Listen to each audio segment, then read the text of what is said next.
Before we go to Mamdani, I want to just go back to the shutdown for a second and read it from an email I just got and get your judgment. This is random. This is from a member of the two-way community. This is random, but I have a friend who canceled his New York City trip due to the shutdown. He has tickets to Chess and O'Mary for Tuesday and Wednesday. Do you guys know who Chess and O'Mary is? Am I hopelessly is it a Broadway play? out of touch? I know. I see what it is. Chess the play. Okay. I thought it was a band. Now I get it. Okay. I don't know what O'Mary is, but I know what Chess is. All right. Never mind. Thank you for clearing that up. Mamdani, Peggy Noonan, column today. I'll just say on Peggy's behalf, I think she's being more generous and hopeful about Mamdani than she actually feels. But she has a column that's pretty hard on him and says he's a radical and he showed his true colors on election night. I still think the election night speech was undercovered. And what Peggy says to do, according to the headline, is take Mamdani seriously and literally. Here's someone who's taking him both seriously and literally. The newly minted Republican candidate for governor of New York, Alise Stefanik, whose announcement video makes clear that while she's running against Democratic incumbent Kathy Hochul, she also plans to make the mayor-elect of New York City her de facto running mate. Here is the video. 109, please. Governor in America. Kathy Hochul made New York the most unaffordable state in the nation, crushing families with sky-high taxes, unaffordable rent, soaring energy costs, and record-high grocery bills. And cozied up to a defund the police, tax-hiking, anti-Semitic communist. We came here to remake this state in the image of our people. I can hear you. But from the ashes of Kathy Hochul's failed policies... Finally, who is doing their best to knit the party together, who has the vision and the courage to stand up to the plutocrats and the left wing? Barack Obama making a surprise appearance at a live event by his friends and the former staffers in the Pod Save America firmament. Here is the former president weaving a narrative that the Big Ten can contain moderate, like their Republican, Democratic governors elect in Virginia and New Jersey, but also the man that Kathy Hochul's opponent calls a communist, Barack Obama, ladies and gentlemen, last night in D.C., 110. Again, Tuesday was nice, but we've got a lot of work to do.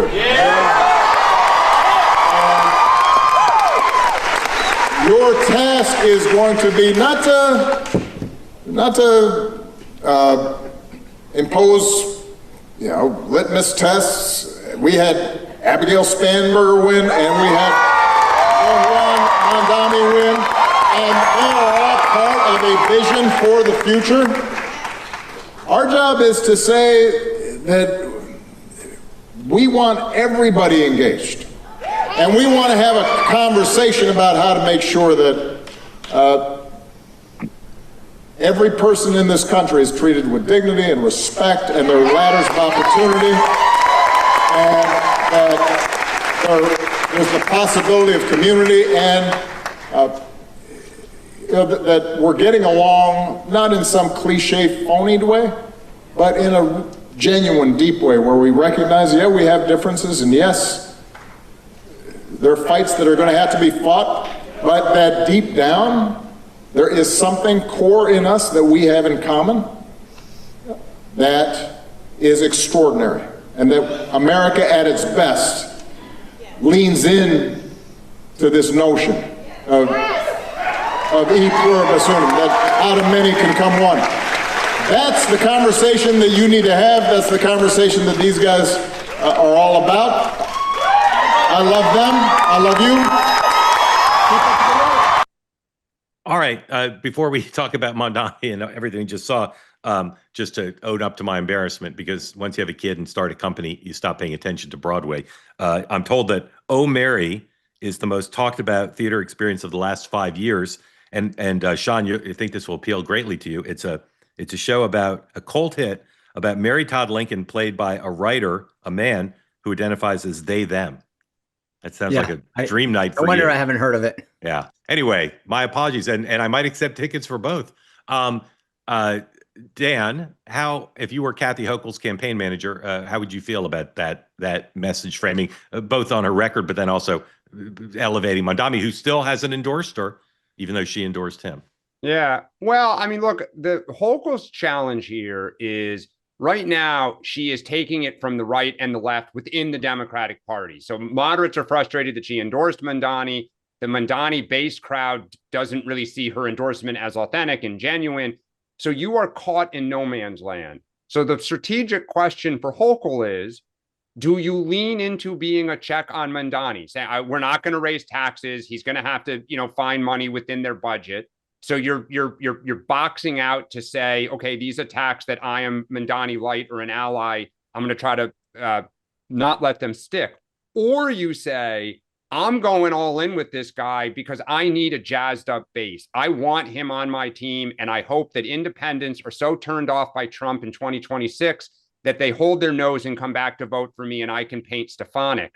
As a New York City resident who doesn't want to see taxes raised and doesn't want to see, police messing with the police, I hope she goes in with the middle, but I do fear that she may make this kind of devil's choice to go in with Mamdani and potentially greenlight some of his initiatives for which he needs her and the legislature to approve. Sean, same question to you about Barack Obama that I asked Dan about. Sorry, I didn't answer Obama. Sorry. No, that's okay. That's Sean.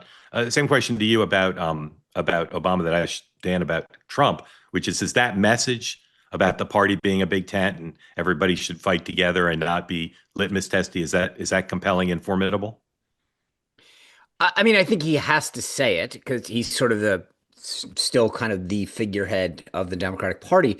To Dan's point, I don't think anyone cares, right? I mean, on either end, so Donald Trump can tell everyone, go, he does it with his endorsements. They're totally got my support. And there's certain people you believe it for, and there's certain people you don't. And I agree with Dan's assessment of Hochul. I mean, that's the problem. Obama can say, hey, we need to go fight for everybody and da-da-da-da. I don't think people believe that, Hochul actually endorsed Mamdani because she wanted to or believed it. I think it was like a hostage video. She can't even pronounce his name. So I don't think she actually wanted to do it. I think her advisors told her she had to do it. And I think the idea that, none of them, to your question to Dan, are waking up going, oh my gosh, Alise Stefanik's using this in an ad. We didn't see that coming. They knew when they endorsed Mamdani that would be a consequence. But I think that they calculated that it was better to do that and potentially have them support her, hopefully, than not. I think, though, Mark, the Obama thing is powerful because it is similar to what AOC said on election night. What you're beginning to hear from Democrats is Spanberger was the best candidate in Virginia. Mamdani, won in New York City. We are a big tent party. And we're going to have all these primaries now where you're going to have, some will be won by the progressive and some by the moderate. As long as the party says we're going to have this argument and family fight, but we're all on the same team and we're welcoming of everyone. If Obama plays that statesman role and AOC and Bernie Sanders play that on the other side, I'm ecstatic because it's like the Tucker Carlson stuff on the right. Okay. Big tents have messy fights. As long as you say we're all welcome somehow, then you're good. When you say get out, RFK, you got a problem. So what I said, what the Trump team was missing with their comma, what I think Obama missed, where his comma was missing was, this is an expansion of what Dan said. So the point is that what he needs to explain to his team, to everybody more on the left is we only can do these things that we want to do if we actually win races and we're in control. And so if you believe in the things that I'm talking about, equality and blah, blah, blah, then we must win. Not winning doesn't allow us to sit at the table. And I think that's where Democrats need to hear that conversation that we heard in 2004 with George Bush, which is, hey, guys, you can only do the conservative things if you win. And therefore, I want us to back in power. They say that something that's easy is like a walk in the park. Well, easier than a walk in the park, hit the subscribe button, be part of the two-way community, never miss an episode, be part of our conversations. Thank you for your service to America. And don't forget, you can now listen to the morning meeting and Two-Way Tonight on Apple, Spotify, or wherever you get your podcasts.